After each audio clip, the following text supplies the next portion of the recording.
नमस्कार, मैं हूं नरेश और एक बार फिर से हमारे दर्शकों का स्वागत है संस्था समाचार कार्यक्रम में। आज हम आपको बताना चाहते हैं कि परम पूज्य संत श्री आशाराम जी बापू के विषय में डेरा सच्चा सौदा के श्री गुरमीत सिंह जी बाबा राम रहीम जी महाराज का क्या कहना है। उन्होंने आज पूज्य बापू जी का समर्थन करते हुए पूरे जनता के सामने ये बात कही। उन्होंने कहा कि परम पूज्य संत श्री आशाराम जी बापू आज समाज के ही नहीं, इस देश के ही नहीं, पूरे विश्व के एक प्रतिष्ठित संत हैं। प्रतिष्ठित व्यक्तियों पर लांछन लगना कोई बड़ी बात नहीं है। प्रतिष्ठित व्यक्तियों को बदनाम करने के लिए किसी भी हद तक लोग जा सकते हैं। जितने बड़े संत उतने ही बड़े तरीके से उनको बदनाम करने का प्रयत्न किया जाता है। समाज में छोटे छोटी बातों पर भी लोग लांछन लगाने में नहीं चूकते। उनका ये भी कहना था कि छोटी सी बात को लेकर ऐसा सोचना ही गलत है। आजकल चंद पैसों के लिए लोग दूसरों पर लांछन लगाने में नहीं चूक रहे हैं। पूज्य बापूजी तो एक प्रतिष्ठित व्यक्ति हैं, इसलिए उन पर लांछन लगाना कोई बड़ी बात नहीं है। पूज्य बापूजी बलात्कार जैसा घिनौना कृत्य कर ही नहीं सकते, ना ही कभी किसी का अहित कर सकते हैं, ऐसा भी डेरा सच्चा सौदा के श्री राम रहीम जी महाराज का कहना था। उन्होंने ये भी कहा कि आजकल संतों पे इल्जाम लगाने का एक दौर सा चल पड़ा है। जिस प्रकार स्वामी नित्यानंद जी महाराज, कृपालू जी महाराज, साध्वी प्रज्ञा ठाकुर, रामदेव बाबा और जगत गुरु श्री जयेंद्र सरस्वती जी महाराज और अभी हाल ही में परम पूज्य बापू जी के ऊपर ऐसे इल्जामों की एक बौछार सी चल पड़ी है, परंतु वास्तविकता इनसे कुछ भिन्न ही रहती है।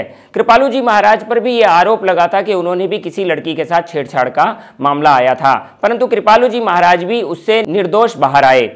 ऐसा कुछ भी उनके उसमें कानूनी प्रक्रिया में नहीं पाया गया, परंतु बार बार ऐसे इल्जाम संतों पर लगाकर आखिर ये कुछ लोग संतों को बदनाम करने का बेड़ा उठा के बैठे हैं। ये चूकते नहीं है संतों को बदनाम करने का कोई भी क्षण। जिस प्रकार स्वामी नित्यानंद जी महाराज के बारे में बार बार सीडी के द्वारा प्रसारण किया गया था, परंतु जब उस सीडी की हकीकत सर्वोच्च न्यायालय द्वारा जांच की गई तो वो बिल्कुल झूठे तथ्य पाए गए और स्वामी नित्यानंद जी महाराज के विषय में मीडिया प्रसारण में जो भी भद्दा दिखाया गया उसके विषय में मीडिया को उनसे माफी मांगने को भी कहा गया और मीडिया को न्यायालय द्वारा फटकार भी लगाई गई। परंतु क्या आज आशाराम जी बापू के बारे में जिस प्रकार ये अनर्गल कुप्रचार दिखाया जा रहा है, यदि पूज्य बापू जी निर्दोष बाहर आते हैं न्यायालय प्रक्रिया में, तो ये मीडिया जिस प्रकार से आज बापू जी के विषय में अनर्गल दिखा रहा है, क्या उसी प्रकार से पूज्य बापू जी के विषय में सच्चाई भी दिखाएगा? आज तक का जो भी रिकॉर्ड रहा है किसी भी संतों के बारे में, जिस प्रकार से अनर्गल दिखाया गया उसी प्रकार से सच्चाई को नहीं दिखाया जा रहा है। ऐसा क्यों हो रहा है? क्यों समाज से सच्चाई की वो बातें छुपाई जा रही हैं जो समाज के बीच होनी चाहिए? वहीं दूसरी ओर यदि हम बात करें तो वरिष्ठ पत्रकार एवं प्रसिद्ध लेखक श्री अवधेश कुमार जी का भी ऐसा ही कहना था। उन्होंने कहा कि छानबीन से पहले ही पूज्य बापू जी को अपराधी क्यों घोषित कर दिया जा रहा है, जबकि ये केस अभी न्यायालय में विचाराधीन है, परंतु चैनलों पर ऐसी अटकलों को बनाकर इस प्रकार उछाला जा रहा है मानो पूज्य बापूजी अपराधी साबित हो चुके हों, जबकि ऐसा अभी कुछ नहीं है। उनका इतना भी कहना था कि इस प्रकार से चैनलों का भाषा स्तर गिर गया है कि पूज्य बापूजी को बदनाम करने के लिए वे किसी भी नीचे स्तर तक जा रहे हैं। ये तथ्य ठोस नहीं है, ये हास्यास्पद अटकलों को सच जैसा बनाकर जनता के सामने प्रदर्शित किया जा रहा है, जो कि ऐसा है ही नहीं। अब पूज्य बापूजी की पूछताछ को लेकर ही बात करें कि पूज्य बापूजी से पुलिस की जो भी पूछताछ हुई और इस केस के विषय में जो भी पूछताछ होती हैं उसका रिकॉर्ड कहीं भी बाहर किसी को नहीं दिया जाता, परंतु मीडिया द्वारा ये रिकॉर्ड बार बार उछाला जा रहा है। चैनलों द्वारा बार बार ये दिखाया जा रहा है कि पुलिस ने क्या प्रश्न पूछे और पूज्य बापूजी ने क्या उत्तर दिए, परंतु क्या ये आप भी देखेंगे कि मीडिया प्रसारण में हर चैनल पर अलग अलग पूछताछ के बारे में अलग अलग सवालों को अलग अलग तथ्यों से रखा जा रहा है। सबकी सब बातें समान रूप से नहीं आती हैं। ये बात सिद्ध करती है कि मीडिया कहीं ना कहीं प्रसारण में पूज्य बापूजी को फंसाने का एक प्रयत्न किया जा रहा है।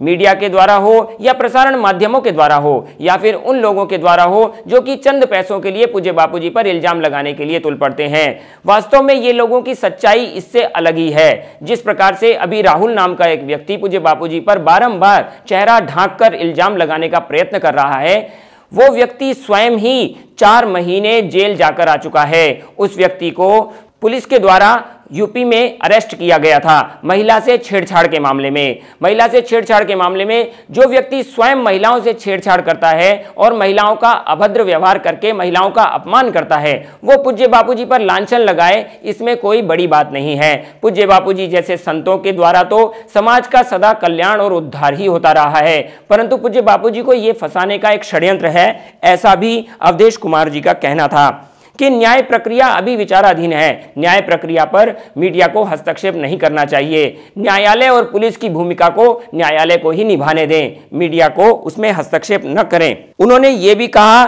कि मीडिया के कुछ नियम होते हैं, जैसे कि जब तक आरोप साबित न हो तब तक आरोपी के चरित्र का हनन न करे, किसी भी तरह से हमारे व्यवहार से कोई भी उत्पीड़ित न हो, इस बात का भी मीडिया को ख्याल करना चाहिए। यदि व्यक्ति अपराधी भी हो तो भी उस व्यक्ति के कुछ सकारात्मक पहलू भी समाज के सामने आने चाहिए, ये बात उन्होंने कहा था। ऐसा भी कहना था अवधेश कुमार जी का कि कई बार ऐसा लगता है कि हर हाल में संत श्री आशाराम जी बापू को दोषी साबित करने के लिए दबाव तो नहीं बनाया जा रहा। जैसा कि अभी कुछ दिनों पहले पूज्य बापूजी को बदनाम करने के लिए बड़े ही घिनौने तरीके से पीडोफिलिया बीमारी नामक एक बीमारी का उपयोग किया गया। पूज्य बापूजी को यहां तक कह दिया गया कि इस बीमारी के पुख्ता सबूत पूज्य बापूजी के मिल चुके हैं, परंतु इस बीमारी की वास्तविकता क्या थी? क्या आप जानते हैं कि एक सरकारी वकील ने किस प्रकार से कोर्ट में क्या बातें रखी थी? हम आपको बताते हैं। कोर्ट में सरकारी वकील ने केवल यही दलीलें रखी थी कि पूज्य बापूजी को ऐसी यौन शोषण नामक बीमारी, ऐसा सरकारी वकील ने नहीं कहा था। मीडिया ने तो यहां तक कह डाला कि पूज्य बापूजी के मेडिकल सबूत भी मिल चुके हैं, परंतु जब सरकारी वकील के इन बातों को सामने आया तो इस बात को चरपरा करके मीडिया ने प्रसारित किया। दूसरी ओर न्यायालय के नियुक्त बोर्ड द्वारा मेडिकल जांच में भी पूज्य बापूजी के कोई भी इस बीमारी संबंधित किसी प्रकार की कोई भी बात नहीं आई है। यहां तक कि पूज्य बापूजी को मेडिकल जांच में पूर्ण रूपेण स्वस्थ पाया गया है। तो क्यों बार बार ये बातें उछाली जा रही हैं और इस प्रकार के तथ्यों को अनर्गल प्रसारित किया जाता है? ये बात झूठी और मनगढ़ंत है कि पूज्य बापूजी को पीडोफिलिया नामक बीमारी कभी हुई थी। ना आज तक पूज्य बापूजी को ऐसी कोई बीमारी थी और ना ही आज है। फिर मीडिया द्वारा क्यों बार बार ऐसा प्रसारण किया जा रहा है? कहीं ना कहीं अवधेश कुमार जी जो वरिष्ठ पत्रकार हैं, उनकी ये बात जनता को सोचने पर मजबूर कर देती है कि एक तरफा प्रसारण करके मीडिया दिखाना क्या चाहता है, एक परिवार को पीड़ित बताकर दूसरे परिवार को सताना, ये कहां का न्याय है? वहीं दूसरी ओर यदि हम बात करें तो पूज्य बापूजी आज देश भर में लाखों करोड़ों लोगों को दिव्य प्रेरणा प्रकाश, ध्यान योग शिविर और विद्यार्थी उज्जवल भविष्य निर्माण शिविरों द्वारा ब्रह्मचर्य और संयम की शिक्षा देते रहे हैं। देश को मजबूत और सुदृढ़ बनाने के लिए पूज्य बापूजी ने अपने जीवन का कीमती समय समाज में दिया है। यहाँ तक ही नहीं, पूज्य बापूजी ने ऐसी शिविरें कर विद्यार्थियों में नए उत्साह और नई उमंगों को भरा है। उनकी बुद्धि शक्ति का विकास और स्वास्थ्य संबंधित कई युक्तियां समाज को दी हैं। अमेरिका के राष्ट्रपति द्वारा कई बार ब्रह्मचर्य की शिक्षा के लिए कई हजारों करोड़ों डॉलर रुपए खर्च किए जा चुके हैं। वहीं ब्रह्मचर्य पूज्य बापूजी के सत्संग से प्रेरणा पाकर कई लोग सहज में ही धारण कर लेते हैं, जिसका प्रमाण पिछले 50 वर्षों से समाज के सामने आता रहा है। अथक परिश्रम से देश की उन्नति में पूज्य बापूजी ने अपना पूरा योगदान दिया है। अमेरिका के राष्ट्रपति ने अपने ही भाषण में यह भी कहा था कि अमेरिका के लोग साइंस और मैथ्स में आगे आएं। कुछ समय पूर्व दिए गए इस भाषण में अमेरिका के राष्ट्रपति ने कहा था कि यदि अमेरिका के विद्यार्थी मैथ्स और साइंस में आगे नहीं आएंगे तो बड़े बड़े क्षेत्रों पर भारत के बालक आ जाएंगे। भारत के बालक बालिकाओं में ऐसा उत्साह, ऐसी हिम्मत कहां से आई? कहीं ना कहीं भारत की संस्कृति, संयम, सदाचार और इसको बढ़ावा देने वाले भारत के संत भारत को मजबूत करने में अपना पूरा योगदान दे रहे हैं। आज समाज के कुछ लोगों द्वारा पूज्य बापूजी के विषय में ये जो अनर्गल फैलाया जा रहा है, वे लोगों का खुद का ही चरित्र नहीं है। सारा समाज जानता है कि इन चंद लोगों की वास्तविकता क्या है, परंतु पूज्य बापूजी को बदनाम करने का यह प्रयत्न किया जा रहा है।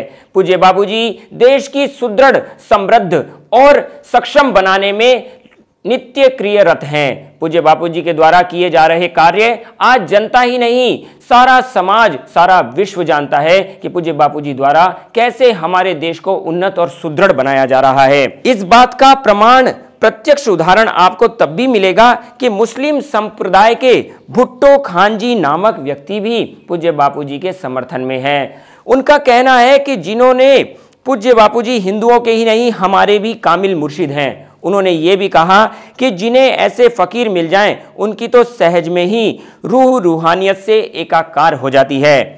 उन्होंने ये भी कहा कि मैं और मेरी बीवी, हम पिछले 10 सालों से पूज्य बापूजी के संपर्क में आए हैं और हम संयम सदाचार की शिक्षा पूज्य बापू से पाते रहे हैं। इसी प्रकार के संयम और व्रत करने से हमारे जीवन में एक नवीन उत्साह और नवीन उमंग का संचार हुआ है। हमारे शरीर में स्वास्थ्य संबंधित कई बीमारियों से हमें राहत मिली है।